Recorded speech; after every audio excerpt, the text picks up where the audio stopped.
Assalamualaikum warahmatullahi wabarakatuh. Alhamdulillah anak-anakku semuanya, hari ini kita bisa ketemu lagi, kita bisa bermuajahah lagi, kita bisa bertatap muka lagi dalam pembelajaran SKI yang mudah-mudahan apa yang nanti kita akan belajar hari ini itu selalu mendapatkan ridha dari Allah Subhanahu wa taala. Maka sebelum kita mulai pembelajaran, mari kita awali pembelajarannya dengan baca basmalah bersama-sama. Bismillahirrahmanirrahim. Baik, anak-anakku semuanya, hari ini kita akan mempelajari tentang materi faktor pendukung berdirinya dinasti Abbasiyah. Kalau di kelas 7 kemarin kita telah belajar tentang dinasti Umayyah, maka di kelas 8 ini kita sekarang masuk materi tentang dinasti Abbasiyah, salah satu masa kekhalifahan Islam yang berjasa besar dalam perkembangan Islam di dunia ini. Dan dinasti Abbasiyah sendiri nantinya menggantikan kedudukan dari dinasti Umayyah yang sudah kita pelajari. Dan di kesempatan hari ini saya akan membicarakan tentang faktor-faktor apa saja yang kemudian mendukung berdirinya dinasti Abbasiyah itu sendiri. Apa sih yang kemudian menjadi penyebab dari berdirinya dinasti Abbasiyah? Oke, kita ke yang pertama. Anak-anak, kita perhatikan dulu, ada peta. Yang biasanya ini menjadi materi yang sulit karena memang ini peta yang harus kita pahami. Belajar sejarah tanpa belajar peta itu bagaikan ya masak tanpa garam, ya hambar. Baik, anak-anak, kalau kita kemarin membahas tentang dinasti Umayyah itu kan dinasti yang pusat pemerintahannya di Damaskus. Dan dilihat ya di peta, Damaskus itu ada di kalau dulu masuk ke wilayah Syam. Tapi kan sekarang Syam itu kan sudah berubah ya, jadi negara-negara seperti ada Palestina, kemudian Yordania, Lebanon, Suriah atau Syria. Nah, kalau sekarang Damaskus itu ada di negara Syria. Nah, Damaskus ini dulu adalah pemerintahan dinasti Umayyah. Tetapi kalau kita sekarang belajar dinasti Abbasiyah, itu pusat pemerintahannya nantinya ada di kota Baghdad. Nah, kalau kamu jeli tadi di awal saya memperlihatkan peta ya.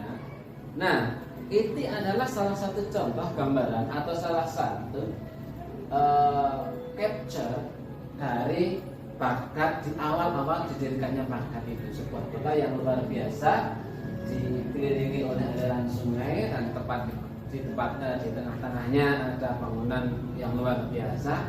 Nah, ini Baghdad dulu. Tapi kalau sekarang beda. Ya, silahkan nanti kalau punya rezeki bisa nanti jalan-jalan ke Baghdad. Baik anak-anak, kita kembali ke peta tadi. Salah satu juga yang membedakan nantinya masa dinasti Abbasiyah dengan dinasti Umayyah adalah ada wilayah-wilayah yang dikuasai pada masa dinasti Abbasiyah sendiri meliputi ada bagian Asia, termasuk ada wilayah Persia, wilayah Jazirah Arab, wilayah Afrika Utara. Bisa dilihat Afrika Utara yang berada di wilayah Afrika yang sekarang itu Mesir, Tunisia, Libya di sana. Bahkan wilayah yang dikuasai oleh Bani atau dinasti Abbasiyah itu sudah sampai ke wilayah Eropa, tepatnya kemudian wilayah-wilayah yang ada di Laut Tengah atau Laut Mediterania, semisal Pulau Kreta. Kalau Pulau Kreta itu sekarang ada di Yunani, kemudian ada Pulau Sisilia, Italia, itu dulu merupakan bagian dari wilayah kekuasaan dinasti Abbasiyah. Sehingga dari sisi wilayah pun dinasti Abbasiyah itu sangat luas. Nah, maka di kesempatan ini kita akan membicarakan tentang 3 aspek penting, 3 faktor penting, 3 faktor utama. Yang 3 faktor utama ini adalah faktor-faktor yang menyebabkan atau faktor-faktor yang bisa menjadikan berdirinya dinasti Abbasiyah. 3 faktor utama itu, yang pertama adalah figur khalifah yang lemah. Kemudian yang kedua, kekecewaan kaum Mawali. Dan yang ketiga, munculnya kekuatan baru, yang kekuatan baru itu berasal dari Bani Abbas. Inilah 3 faktor utama. Sebenarnya ada banyak faktor, tetapi 3 faktor inilah faktor utama, faktor-faktor yang mendukung berdirinya dinasti Abbasiyah. Dan yang perlu dipahami anak-anakku semuanya, 3 faktor pendiri dinasti, 3 faktor yang mendukung berdirinya dinasti Abbasiyah itu juga sama halnya dengan faktor-faktor yang membuat kemunduran dari dinasti Umayyah. Karena antara masa dinasti Umayyah dengan masa dinasti Abbasiyah itu ada saling ketersambungan. Maka faktor yang menjadi penyebab berdirinya dinasti Abbasiyah itu juga sama dengan faktor yang menjadi penyebab runtuhnya dinasti Umayyah. Nah, sebab atau faktor itu paling tidak ada 3 yang utama tadi. Yang pertama adalah figur khalifah yang lemah, kemudian yang kedua kekecewaan kaum Mawali, dan yang ketiga adalah munculnya kekuatan baru dari Bani Abbas. Sekarang kita ke yang pertama. Yang pertama adalah figur khalifah yang lemah. Oh ya, gambarnya ini ya hanya ilustrasi ya. Ini tidak menceritakan detail tapi hanya ilustrasi. Nah, figur khalifah yang lemah. Lemah di sini artinya adalah lemah dalam hal kepemimpinan. Terutama khalifah pasca Umar bin Abdul Aziz atau yang sering kita kenal dengan nama Umar II. Dan puncaknya pasca Khalifah Hisham bin Abdul Malik. Khalifah itu, khalifah pada masa setelah Hisham bin Abdul Malik tidak seperti khalifah sebelumnya dalam sisi kepemimpinan, sehingga hal tersebut mempengaruhi kredibilitas pemerintahan. Karena dengan pemimpin yang kuat maka pasti akan bisa membawa pemerintahan yang kuat.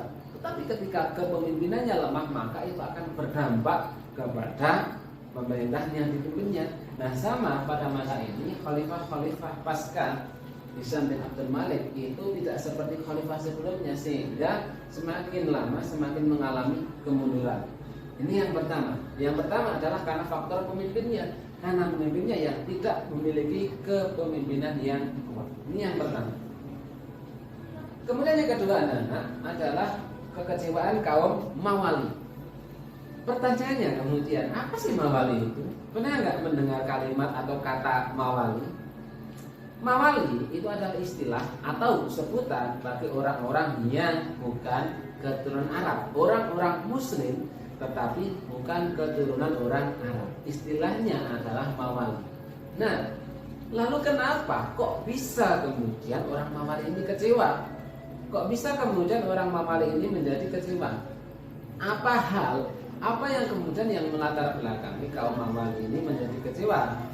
Dan kepada siapa kemudian orang Mawali ini kecewa? Nah, orang Mawali ini mereka kecewa. Kecewanya kepada siapa? Mereka kecewa kepada pemerintahan Bani Umayyah. Kecewanya mereka terhadap pemerintahan Bani Umayyah. Lalu kenapa kemudian mereka bisa kecewa? Karena perlakuan yang berbeda yang diterima oleh kaum Mawali ini dari pemerintahan Bani Umayyah, di mana pada masa itu Bani Umayyah atau pemerintahan Bani Umayyah itu lebih memprioritaskan atau lebih mendahulukan orang-orang keturunan Arab.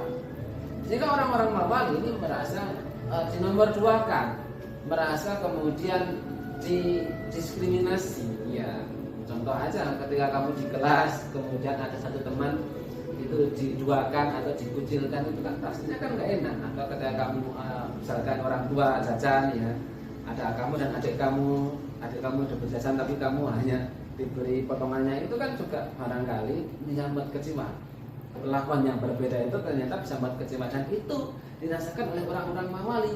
Di mana kemudian ketika itu orang Mawali merasa kecewa terhadap pemerintahan Bani Umayyah karena merasa kok perlakuannya berbeda. Dalam hal pemerintahan misalkan yang didahulukan atau yang menjadi prioritas adalah mereka-mereka yang keturunan Arab. Sedangkan orang Mawali itu tidak. Dari sisi apapun kemudian orang dari pemerintahan Bani Umayyah itu lebih memprioritaskan orang-orang Arab, sehingga hal tersebut membuat orang-orang Mawali merasa kecewa. Dan kekecewaan itulah yang menjadi faktor penting juga. Karena apa? Karena kekecewaan itu dirasakan. Ingat di awal tadi saya sampaikan bahwasanya dinasti Abbasiyah itu wilayahnya sangat luas. Karena wilayah yang luas itu tidak hanya orang Arab, dan bahkan hampir mayoritas adalah bukan orang Arab atau bukan keturunan Arab. Sehingga ketika orang Mawali ini tidak mendapatkan hak atau tidak diperlakukan sama, ini bisa menjadi bom waktu. Dan ternyata hal itu terjadi, di mana kemudian orang-orang Mawali ini menggalang kekuatan. Terlebih lagi orang Mawali punya pemimpin yang memang bisa mengakomodir itu di bawah pimpinan Abu Muslim Al-Khurasani. Namanya Al-Khurasani itu menunjukkan bahwa beliau itu asalnya dari wilayah Khurasan. Khurasan itu mana? Kalau tadi di peta kita lihat, kita flashback sebentar di peta. Ya, kalau kita flashback sebentar di peta, Khurasan itu adalah wilayah yang sekarang itu ada di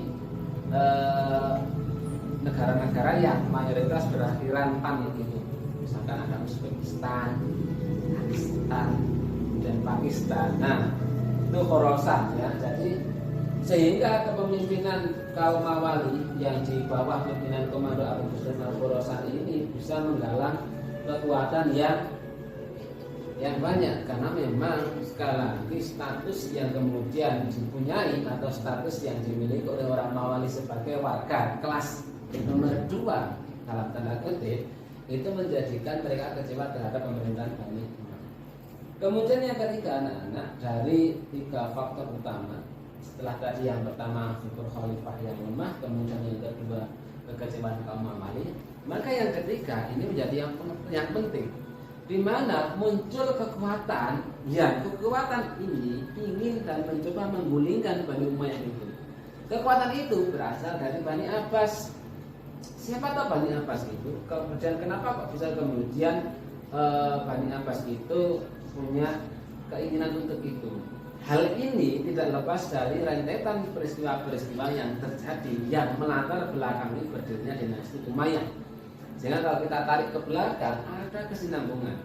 Makanya gak heran Bani Abbas itu dalam pemerintahan dinasti Umayyah itu posisinya sebagai oposisi atau di luar pemerintahan. Dan munculnya kekuatan Bani Abbas itu semakin mengerikan karena apa? Karena Bani Abbas itu ditopang atau didukung oleh orang-orang Mawali. Jelas di sini menggambarkan bahwasanya perbedaan sikap yang diterima oleh orang Mawali ketika dengan Bani Umayyah sikapnya dibedakan, maka ketika bersama dengan Bani Abbas orang-orang Mawali ini mendapatkan tempat. Sehingga inilah yang menjadi pendukung utama dari gerakan Bani Abbas. Bani Abbas dengan segala gerakannya didukung oleh kelompok Mawali yang memang sudah merasa kecewa terhadap Bani Umayyah. Inilah yang menjadi faktor penting yang ketiga, di mana kemudian faktor ini yang memang faktor penting yang melatar belakang ini. Coba kita lihat kemudian Bani Abbas itu siapa. Bani Abbas itu adalah sebutan untuk anak cucu keturunan dari Abbas bin Abdul Muthalib. Bisa dilihat di bagannya ya, Abbas bin Abdul Muthalib. Yang Abbas bin Abdul Muthalib itu sendiri adalah pamannya Nabi Muhammad, sekaligus juga pamannya Ali bin Abi Thalib. Ya, Abbas bin Abdul Muthalib. Abbas punya putra namanya Abdullah, Abdullah punya putra namanya Ali, Ali punya putra namanya Muhammad, Muhammad punya putra namanya Ibrahim, Ibrahim, kemudian ada Abdullah, kemudian ada Ja'far. Nah, kalau kita lihat dari silsilah ini, anak cucu keturunan dari Abbas bin Abdul Muthalib yang kemudian disebut sebagai Bani Abbas, yang nantinya akan mendirikan kekhalifahan dinasti Abbasiyah, tepatnya pada masa Abdullah bin Muhammad, atau kalau di dalam buku-buku referensi sejarah itu biasa disebut sebagai namanya Abu Abbas As-Saffah atau Abu Abdullah Abbas As-Saffah, itu sama. Nah, pada masa ini nantinya beliaulah yang akan mendirikan kekhalifahan namanya Abbasiyah.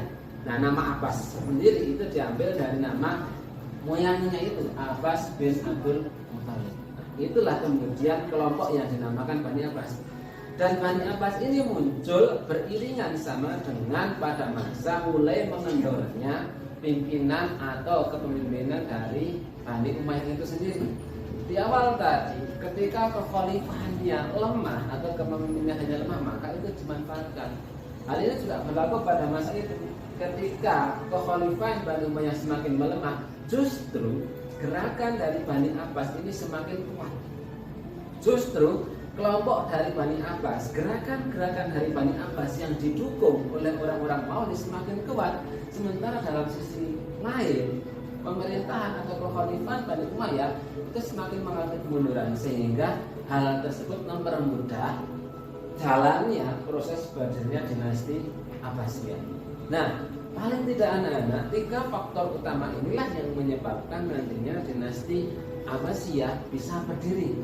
Dan 3 faktor utama ini juga lah yang kemudian yang membuat dinasti Umayyah itu mengalami kemunduran sampai berakhirnya dinasti Umayyah. Karena nantinya berakhirnya dinasti Umayyah itu adalah ketika ditangkapnya khalifah terakhir, yaitu Marwan II atau Marwan bin Muhammad di Mesir. Setelah terjadi konfrontasi dengan Bani Umayyah di wilayah Syam, yang kemudian khalifah melarikan diri ke Mesir, yang kemudian di Mesir kemudian ditangkap, dan ditangkapnya itulah maka yang menjadi tanda berakhirnya dinasti Umayyah dan berdirilah dinasti Abbasiyah.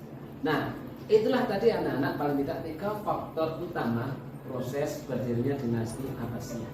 Yang mudah-mudahan dari 3 faktor ini nanti kita bisa memahami alur proses berdirinya dinasti Abbasiyah. Dan mudah-mudahan apa yang saya sampaikan di kesempatan kali ini itu bermanfaat, dan mudah-mudahan nantinya apa yang kita kerjakan ini juga mendapatkan ridho dari Allah Subhanahu wa taala. Kita akhiri pertemuan ini dengan bacaan alhamdulillah, alhamdulillahirabbil alamin. Wabillahi taufiq wal hidayah. Wassalamualaikum warahmatullahi wabarakatuh.